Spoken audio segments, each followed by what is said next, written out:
انزل اشتري كوتشي بفكر في ايه؟ يعني لما باجي افكر ان انا اروح اجيب كوتشي، ايه اول حاجه بفكر فيها؟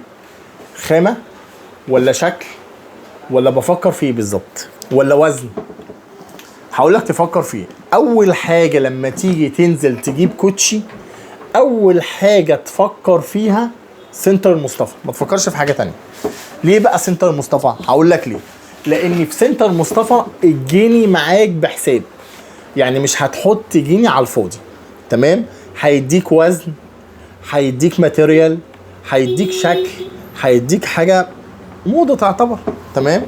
لسه نازله. فتعال بص على الحته الاديداس دي ميرور يا عم، بص بكل تفاصيلها كده، بالدعامات بتاعتها، حتى الدعامه اللي ماسكه الانكل، حتى الثبات اللي ورا ده، الثبات ده، تمام؟ لان دي بتديك ثبات كده، بص بتديك ثبات كده، تمام؟ اهي تمام. بص الخامه بتاعت النعل، تمام؟ دي مش دهب، مش محدش يفكرها دهب. اهو ده ايه بقى؟ تعالى اهي، ده اندونيسي صح؟ اندونيسي. بص يا باشا اهو، تعالى بقى نبص تحت الفرش كالعاده. بص الفرش حاجه كده تحفه بجد، تمام؟ طيب بص الخامه تحت هنا والتقفيل، بص التقفيل والالياف الصناعيه بتاعتنا، قلنا عشان البكتيريا والريحه والحاجات دي كلها.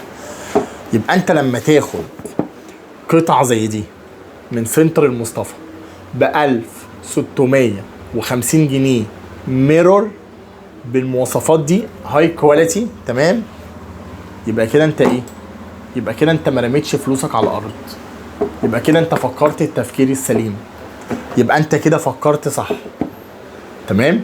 يبقى قبل ما تفكر في وزن الكوتشي او تفكر في الماتيريال بتاع الكوتشي او تفكر في شكل الكوتشي او في سعر الكوتشي، فكر على طول في سنتر مصطفى، اسكندريه، خورشيد، شارع السوق، كوبري ال30، شارع ورشه الحاج نبيل. السلام عليكم.